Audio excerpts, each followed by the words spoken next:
So hey everyone, welcome to our new video. So today we are going to start another text from class 11. That is the first text, the portrait of a lady written by Khushbant Singh. Okay. So basically the story is about a young boy and his grandmother.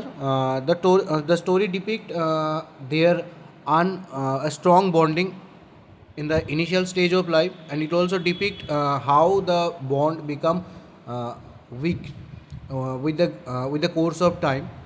तो story जो है यहाँ पर एक छोटे बालक का है और उसका दादी के बारे में है.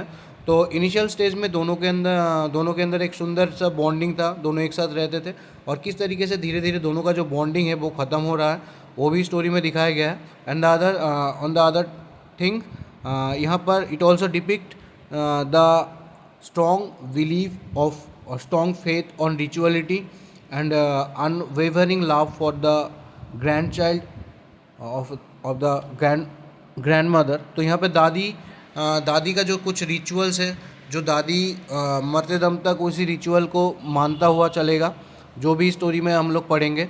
And eight the end of the story यहाँ पर एक ट्रेजिक एंडिंग हो रहा है, वो भी हम लोग देखेंगे. एंड रियूनियन, यहाँ पर एक रियूनियन होगा, and then at the end of the story एक ट्रैजिक एंडिंग भी हम लोग पढ़ेंगे. So before starting the main text, Khushwant Singh के बारे में हम लोग थोड़ा सा जानकारी लेंगे. तो Khushwant Singh, as you all know, he is one of the prominent Indian writer. He is not only a writer, he is also you can say a diplomat, a lawyer, or a politician also.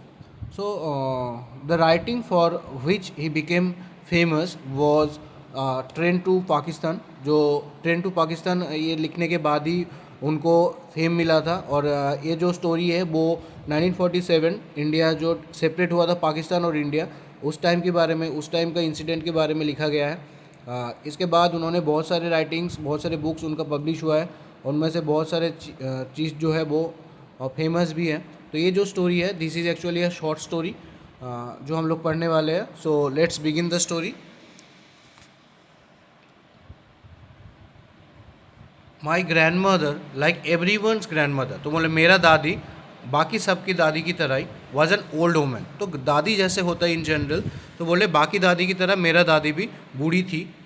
He had been old and wrinkled for 20 years that I had known her. तो बोल रहा है कि 20 साल से मैं मेरी दादी को ऐसे ही बूढ़ी, ऐसे ही ओल्ड और रिंकल्ड फेस देखते आ रहा हूँ.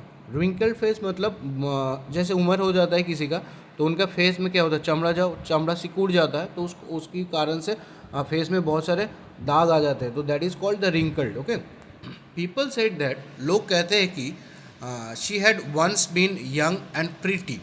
लोग कहते हैं कि मेरा दादी जो थी वो एक टाइम में यंग भी थी और प्रीटी भी थी, and had even had a husband, but that was hard to believe. तो लोग कहते हैं कि मेरा दादी जो थी वो यंग भी थी, एक टाइम में प्रीटी भी, सुंदर भी दिखती थी, और उनका एक हस्बैंड भी हुआ करती थी. लेकिन ये मेरे लिए विश्वास लायक नहीं है. मतलब मैं इसको विश्वास नहीं कर पाता हूँ, क्योंकि लास्ट 20 साल से मैं मेरी दादी को एक ही तरह दिख रहा हूँ. दैट इज़ ओल्ड, बूढ़ी. मतलब मेरे लिए तो दादी ऐसा ही है, और मैं विश्वास ही नहीं कर सकते कि दादी कभी यंग भी थी.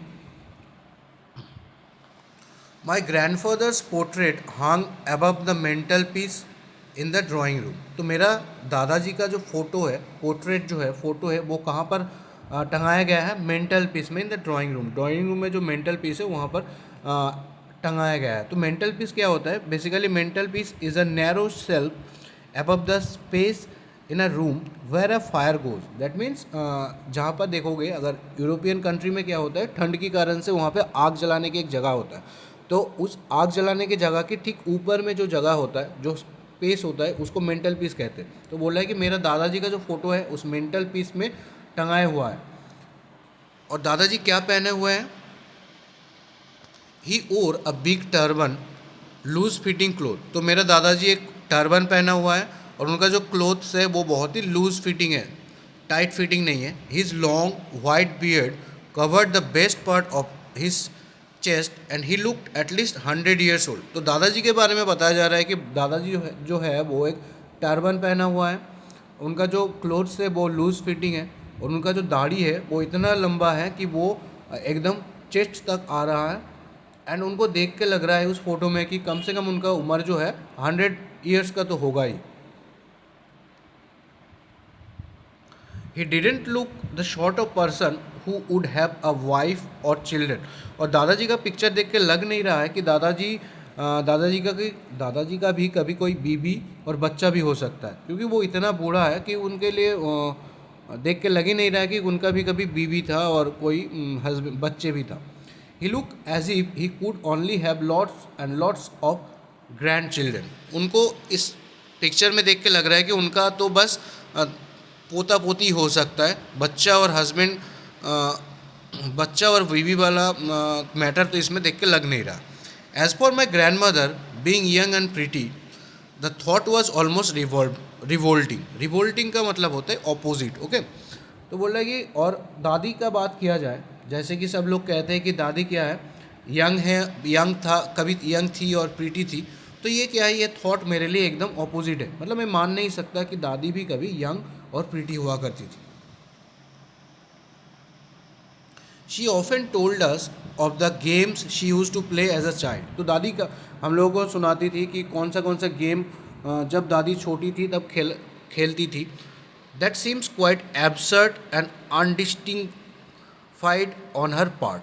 तो दादी जब हम लोगों को सुनाती थी कि दादी जब छोटी थी तब ये सब गेम खेलती थी, तो बोल रहे हैं कि दैट सीम्स क्वाइट एब्सर्ड मतलब ridiculous you can say, and undignified on her part, and we treated it like the fables of the prophet she use to tell us. तो दादी जब हम लोगों को कहती थी कि दादी जब छोटी थी तो वो बहुत सारे गेम खेलती थी, तो ये हम लोगों के लिए विश्वास लायक नहीं था, हम लोगों के लिए एकदम एब्सर्ड था और अनडिग्निफाइड था, क्योंकि दादी को हम लोग लास्ट 20 ईयर्स से, basically the writer last 20 years से एकदम ओल्ड ही देख रहा है, तो उनके लिए ये सब चीज़ हजम करना मुश्किल था.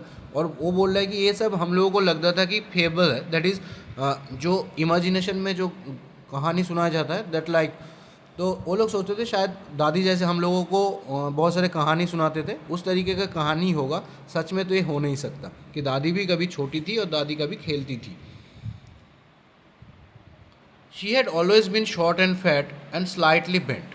तो दादी को लास्ट 20 ईयर से वो कैसा देख रहा है कि she had always been short and fat and slightly bent. दादी क्या थी, हाइट में शॉर्ट थी, थोड़ा मोटी थी और स्लाइटली बेंट, जैसे उम्र हो जाता है तो सामने की तरफ झुक जाती है, तो दादी भी वैसे थोड़ा झुकी हुई थी. Her face was criss cross of wrinkle running from everywhere to everywhere. और उनका फेस का हर जगह में रिंकल था, दैट इज क्रिस क्रॉस था. No, we were certain she had always been as we had known her. और हम लोग कहीं ना कहीं श्योर थे. Now we were certain, that is हम लोग कहीं ना कहीं श्योर था कि दादी को जिस तरीके से हम लोग देख रहे हैं, दादी पहले से ही ऐसा ही था, दादी कभी भी यंग नहीं हो सकती. Old, so terrible old that she could not have grown older. तो बोले दादी इतना बूढ़ी हो गई थी कि इससे ज़्यादा ओल्ड होना पॉसिबल नहीं था. And had stayed at the same age for 20 years. और लास्ट 20 ईयर्स से दादी का मानो ऐसा है कि दादी का एज अभी बढ़ ही नहीं रहा था. She could never have been pretty, but she was always beautiful. So this is a very important line. She could never have been pretty, but she was always beautiful. तो बोला है कि शायद दादी कभी सुंदर नहीं, बाई फिजिकल ब्यूटी की बात किया जा रहा है कि दादी शायद दिखने में सुंदर नहीं थी कभी भी, but she was always beautiful. लेकिन बाय हार्ट मेरा दादी का जो नेचर है, दादी मन से दिल से बहुत अच्छी थी. दैट मीन्स शायद मे बी दादी फिज़िकली अच्छी नहीं दिखती होंगी, बट दादी का दिल जो है बहुत ही साफ़ है.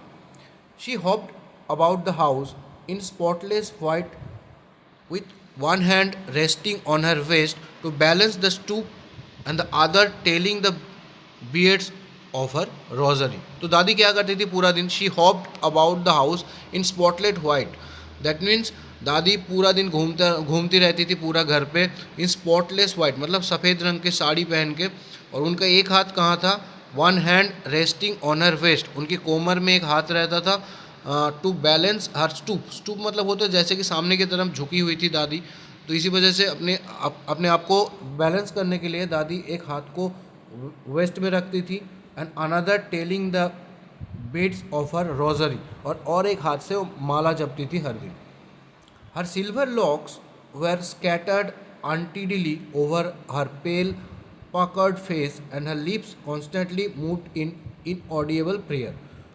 हर silver locks, that is locks means दादी का जो बाल की बात किया जा रहा है, दादी का बाल जो सिल्वर कलर का हो गया है अभी इस टाइम, वह scatter untidily over her pale puckered face, उनकी फेस में मतलब दादी का जो बाल था वो सही तरीके से कॉम्ब नहीं हुआ करता है, इसी वजह से उनका फेस में बाल आ जाता था और उनका फेस को पेल एंड पकड़ कहा जा रहा है कि जैसे कि उम्र हो जाता है तो अपना जो फेस होता है फीका हो जाता है हर एक इंसान को, तो इसीलिए उसकी फेस को पेल कहा जा रहा है. एंड उनका हर टाइम लिप्स चलता था एक उनके, मतलब जैसे कि पहले बताया कि वो माला जपती थी दादी, तो हर टाइम माला जपती थी तो उनकी जो लिप्स है हर टाइम कंटिन्यू चलता रहता था उनका लिप्स, और एक इनऑडिबल प्रेयर वो हर टाइम करती रहती थी. Yes, she was beautiful. हाँ, मेरा दादी जो है वो सुंदर थी. She was like the winter landscape in the mountain and expanse of pure and white serenity. तो बोले हाँ, मेरा दादी क्या थी, सुंदर थी. एंड दादी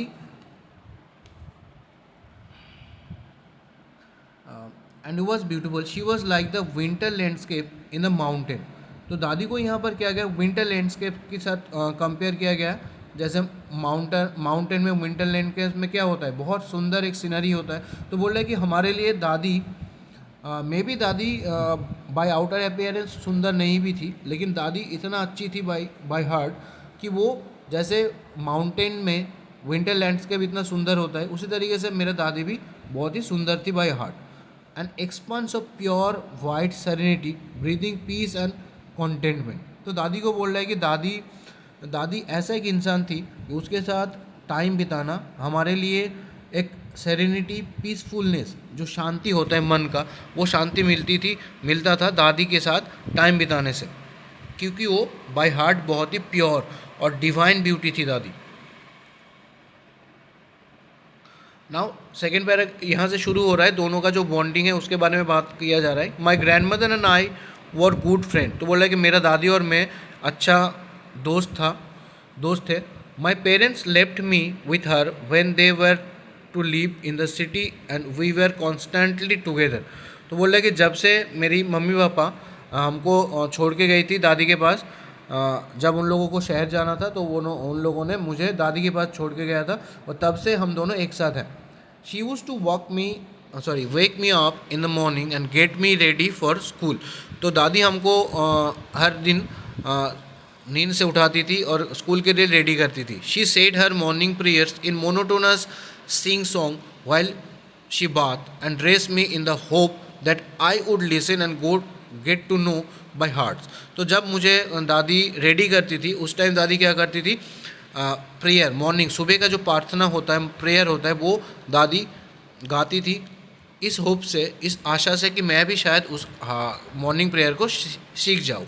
आई listen because I love her voice but never bother to learn it. तो मैं भी बहुत ध्यान से उस प्रेयर को सुनती थी, इस वजह से नहीं कि मुझे लर्न करना है इस वजह से, बल्कि इस वजह से कि मेरे दादी का जो वॉइस था वो बहुत ही सुंदर थी, इसी वजह से मैं उस प्रेयर को बहुत ध्यान से सुनती थी जब दादी मुझे नहलाती थी और रेडी करती थी तब उस time.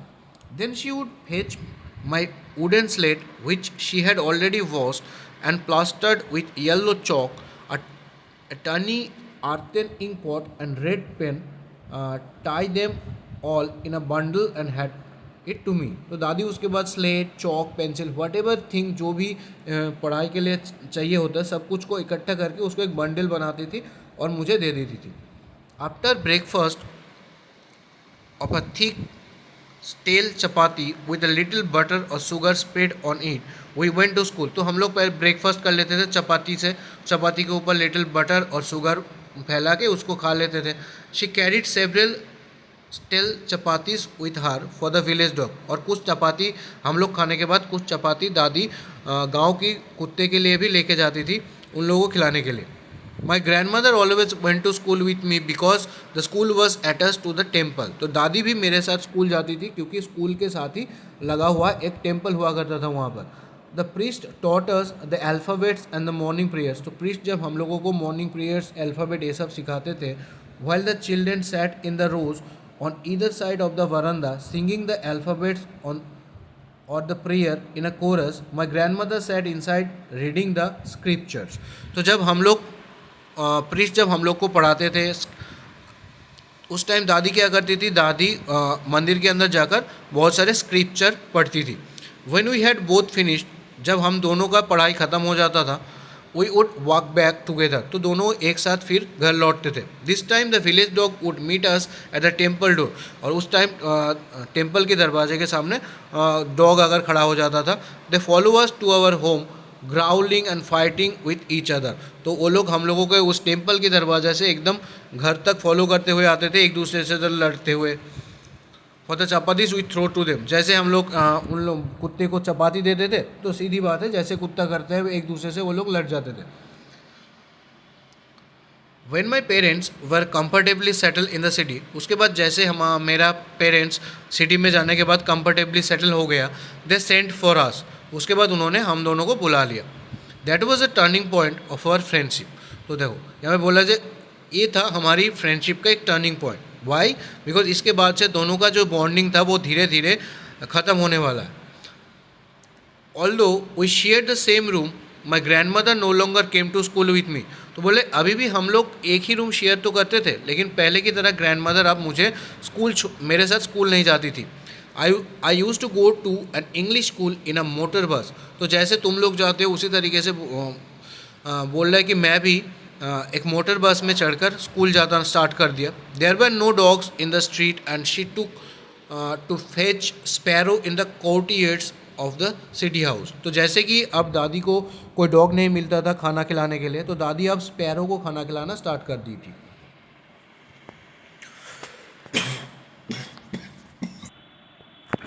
As the years rolled by we saw less to each other. तो जैसे टाइम बीतता गया हम दोनों के अंदर का मुलाकात कम होने लग गया. For some time she continue to wake me up and get me ready for school. कुछ टाइम तक तो दादी मुझे उठाती थी और स्कूल के लिए रेडी करती थी. When I came back she would ask me what the teacher had. तो जब मैं लौटता था स्कूल से, तो दादी हम मुझे पूछती थी कि टीचर ने क्या पढ़ाया है, टॉट मी, मुझे क्या पढ़ाया. I would tell her English words, little thing of Western science, learning the law of gravity, Archimedes principle, the world being round, etc. तो मैं बताती थी कि कुछ इंग्लिश जैसे वेस्टर्न साइंस होता है, कुछ लर्निंग हो गया, ग्रेविटी, आर्किमिडीज का प्रिंसिपल हो गया, पृथ्वी जो गोल है इसके बारे में हम लोगों को पढ़ाया जाता है.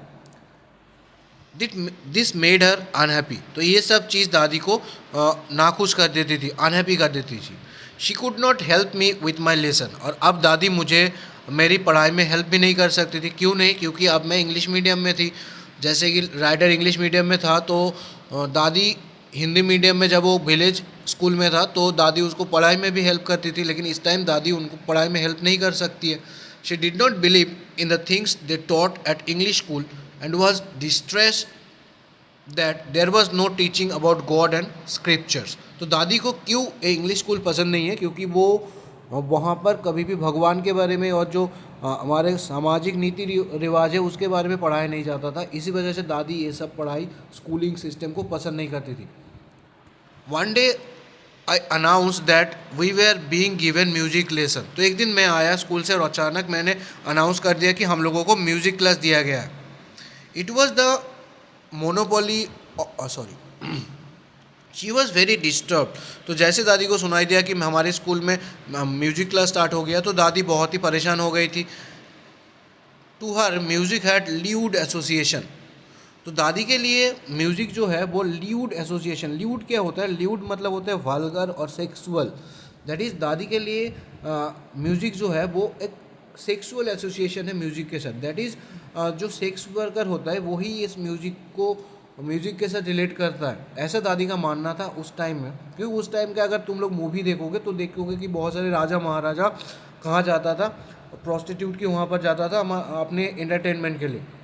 It was the monopoly of harlots and beggars and not meant for gentlemen. तो दादी को मानना था कि ये जो है यहाँ पर इस म्यूजिक के ऊपर हार्लोट्स और बेगर का मोनोपोली है, ना कोई जेंटलमैन फॉल्क का है. दैट इज़ ये जो समाज का जो नीची लोग होता है वही लोग म्यूज़िक के साथ एसोसिएट कर सकता है, ना कि कोई जेंटलमैन, कोई समाज का अच्छा लोग इस म्यूजिक को अपना सकता है. ऐसा दादी का मानना था उस time. She said nothing but her silence meant disapproval. तो वो दादी कुछ बताए तो नहीं, लेकिन उनका जो साइलेंस है वही, उसमें हमको समझ में आ गया कि दादी को ये पसंद नहीं था. She rarely talk to me after that. और उस दिन के बाद से दादी मेरे साथ बात करना भी बंद कर दी थी. When I went up to university, I was given a room of my own. तो जब मैं यूनिवर्सिटी में गया था, आ गया तो मेरे को अलग से रूम दिया गया. तो तब देखो, पहले दोनों एक साथ रहता था, एक साथ स्कूल जाता था, एक साथ स्कूल से लौटता था, फिर दोनों का रूम तो एक था, लेकिन अब दादी उनके साथ स्कूल नहीं जा पा रही थी. अब क्या हो गया, जब राइटर यूनिवर्सिटी में आ गया तो उनका दोनों का जो रूम है वो सेपरेट हो गया. The common link of friendship was snap. तो हम दोनों का जो फ्रेंडशिप था, कॉमन लिंक था, that is the common room, वो भी टूट गया. My grandmother accept her seclusion with resignation. तो ग्रैंड मदर ने चुपचाप अपना जो सेक्लूशन है, जो सेपरेशन है, वो सेपरेशन को चुपचाप मान लिया. Silently accept the isolation, you can say. कि दादी, हम दोनों का बीच का जो एक लिंक था फ्रेंडशिप का, वो जब टूट गया तो दादी ने इसका अपोज नहीं किया, दादी चुपचाप इस चीज़ को मान लिया. She really left her spinning wheel to talk to anyone. उसके बाद से दादी जब स्पिनिंग व्हील में बैठे रहती थी, बहुत कम, बाकी लोगों से बहुत कम बात करती थी. From sunrise to sunset she sat by her wheel spinning and reciting prayer. तो सुबह से शाम तक वो बस अपने व्हील चेयर में बैठ के मंत्र पढ़ती थी. Only in the afternoon she relax for a while to feed the sparrow. सिर्फ आफ्टरनून में दादी कुछ टाइम के लिए रिलैक्स करती थी उस स्पैरो को खाना खिलाने के लिए. While she sat in the verandah breaking the bread into little bits, hundreds of little birds collected round her carrying a veritable bedlam of creeping. तो बोले जब दादी उन स्पैरो के लिए दाना ऐसे फेंकती थी तो बहुत सारे बार्ड वहाँ पर आकर इकट्ठा होता था और वो लोग क्या करते थे, क्रीपिंग करते थे, दैट इज आवाज़ निकालते थे. Some came and perched on her legs. कुछ आकर उनकी पैर में बैठ जाता था. अदर ऑन हर शोल्डर, कोई शोल्डर में. Some even sat on her head, कोई आकर हेड पे, सिर पे. She smiled but never shooed them away. तो वो हर टाइम मुस्कुराते थे. दादी, मतलब दादी को बस एक ही टाइम अच्छा लगता था, that is the time when he give food to the sparrow. तो उस टाइम स्पैरो के साथ वो बहुत घुल मिल जाती थी. She use to be happiest half hour. It use to be the happiest half hour of the day for her. और ये जो आधा घंटा, एक घंटा टाइम था, वो दादी के लिए सबसे हैप्पीएस्ट टाइम था उस घर में.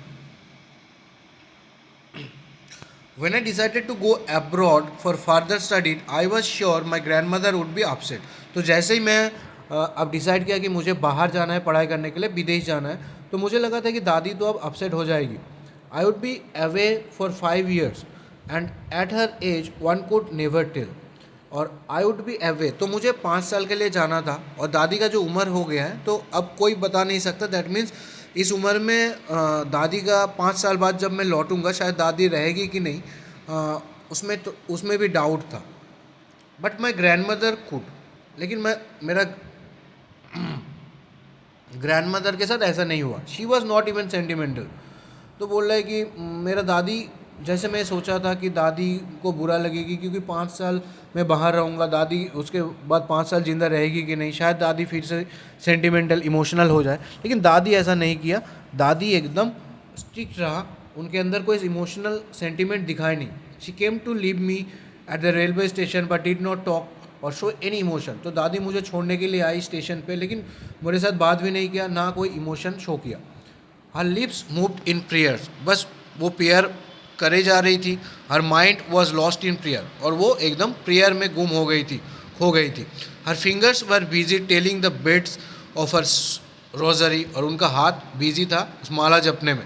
साइलेंटली शी किस माई forehead and when I left I cherished the moist imprint as perhaps the last sign of physical contact between us. तो जैसे मैं जा रहा था उस टाइम अचानक दादी ने मुझे साइलेंटली मुझे किस किया और मुझे लगा दादी का जो किस था वो मुझे लगा कि शायद ये हमारी दोनों के बीच का लास्ट फिजिकल कांटेक्ट होने वाला है, क्योंकि इसके बाद शायद दादी जिंदा रहे और ना रहे, there is a doubt. But that was not so. लेकिन ऐसा कुछ नहीं हुआ. After 5 years I came back home and I was meet by her at the station. तो ऐसा कुछ नहीं हुआ. 5 साल बाद मैं फिर से लौट के आया. दैट इज़ द रीयूनियन हुआ दोनों के बीच और दादी फिर से मुझे स्टेशन में मिली. She did not look a day older. और दादी को देख कर लग ही नहीं रहा था कि दादी एक दिन के लिए भी ज़्यादा बूढ़ी हो गई है. दैट इज़ अब लगभग 25 साल होने वाला है. तो दादी को जो 25 साल पहले वो जैसा देखा था आज भी दादी वैसी है. She still had no time for words. While she clasped me in her arms, I could hear her reciting her prayers. तो आज भी दादी के पास बात करने के लिए कोई टाइम नहीं था. दादी ने जब मुझे पढ़ लिया, मतलब बाहों में लिया, तो मैं बस दादी जैसे प्रेयर कर रही थी दादी, उसी का आवाज़ मुझे सुनाई दिया. Even on the first day of my arrival, her happiest moment were her sparrow whom she fed longer and frivolous review. तो बोल रहा है कि आज जब मैं पहले 5 साल बाद फिर से घर में लौटा तो मुझे एक्सपेक्ट किया था कि दादी खुश हो जाएगी मेरे रिटर्न की वजह से, लेकिन ऐसा कुछ नहीं हुआ. दादी के लिए आज भी वही सबसे हैप्पीएस्ट टाइम था जो टाइम दादी स्पैरो के साथ बिताती थी, स्पैरो को खाना खिलाते हुए. और फ्रीवुलस रिव्यू का मतलब होता है मतलब प्यार से डांटना. ठीक है. इन the evening a change came over her. She did not prayer. तो अचानक शाम में क्या हुआ, एक चेंज आ गया. दैट इज़ दादी प्रेयर करना बंद कर दी. She collected the women of the neighbour, got an old drum and started to Singh.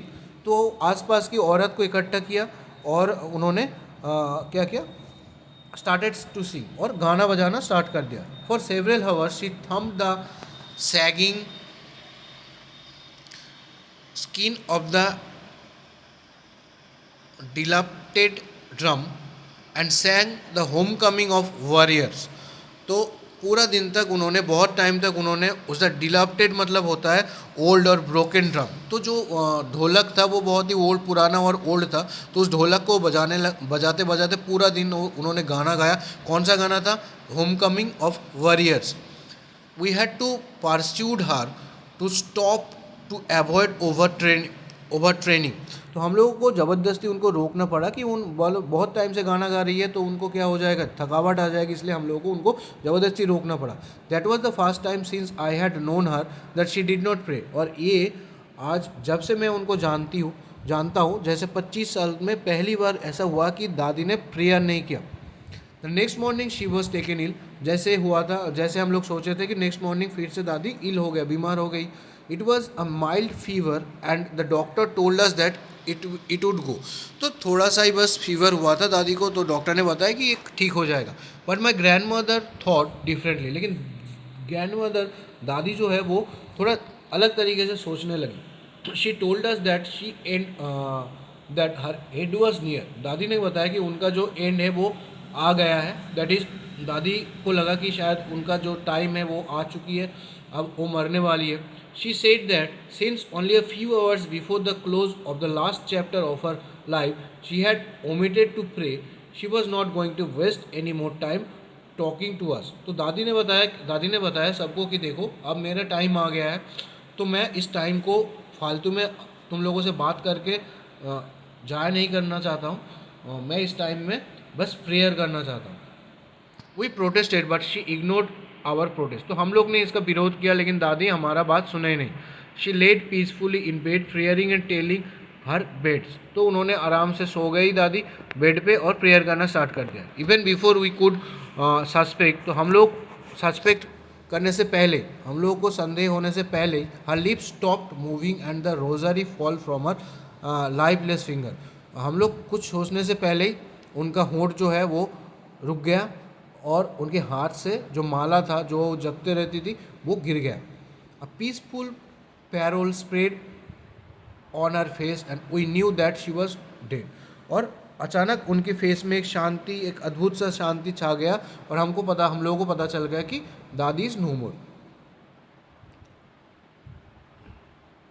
We lifted her off the bed and as is customary, तो हम लोग उनको बेड से नीचे लेके आए, laid her on the ground and covered her with the red शॉप। तो जैसे नियम रिचुअल्स होता है तो हम लोग उनको बेड से नीचे लाए, उनको एक रेड श्रम होता है जिससे मृतदेह को ढका जाता है, तो कोई कपड़ा से, रेड कपड़ा से उनको ढक दिया। After a few hours of morning we left her alone to make arrangement of her funeral. तो बहुत सारे लोग आए, रोना धोना हो गया, फिर उनको छोड़ के हम लोग चले गए फ्यूनरल के जुगाड़ करने के लिए। In the evening we went to her room with the crude stretcher to take her to the cremated. तो हम लोग अब एक स्ट्रेचर लेके आ गया इवनिंग में कि उनको अब लेके जाएंगे कहाँ, क्रीमेटेड, जहाँ पर उनका सत्कार किया जाएगा। The sun was setting and had lit her room verandah with a blaze of golden light. तो उस टाइम में इवनिंग का टाइम था, तो सनलाइट आकर उनकी बरामदा में गिर रहा था और एक रेड लाइट वहाँ पर प्रोड्यूस हो रहा था। उस top half way in the courtier. तो हम लोग जैसे बरामदा में उनको लेके आया तो वहाँ पर हम लोग रुक गए। क्यों? क्योंकि ऑल ओवर द बरामदा and in her room the right up where she lay dead steep wrapped in the red shroud thousand of sparrow sat scattered on the floor. तो हम लोग क्यों रुक गए थे? क्योंकि पूरा बरामदा में क्या हो गया था, थाउजेंड ऑफ स्पैरो आकर रुक गया था, जिस स्पैरो को वो डेली खाना खिलाते थे। There was no chirping. और आज वो स्पैरो क्या कर रहा था, हल्ला नहीं कर रहा था। वो लोग जैसे क्रीपिंग करते वो हर दिन जब खाना खिलाते हैं दादी, लेकिन आज वो लोग कोई भी आवाज़ नहीं कर रहा था। We felt sorry for the birds and my mother fed some bread for them. तो हम लोगों को बहुत बुरा लगा उस बर्ड के लिए और मेरी मम्मी ने कुछ ब्रेड उन लोगों को दिया। She broke it into little crumbs and the way my grandmother use to and threw it to them. तो जैसे दादी करती थी उस तरीके से मम्मी उस ब्रेड को टुकड़ों में बांटा और उन स्पैरो को दे दिया। The sparrow took no notice to the bread, लेकिन सरप्राइजिंगली स्पैरो उस ब्रेड की तरफ देखा ही नहीं। When we carried my grandmother's corpse off they flew away quietly. जैसे हम लोग ग्रैंड मदर का बॉडी को लेकर चले गए, वो लोग भी चुपचाप वहाँ से उठ के चले गए। Next morning the sweeper swept the bread crumbs into the dustbin. और नेक्स्ट मॉर्निंग स्वीपर आकर उस ब्रेड क्रम्स को डस्टबिन में फेंक दिया। तो इसी तरीके से ये स्टोरी जो है वे ख़त्म होता है।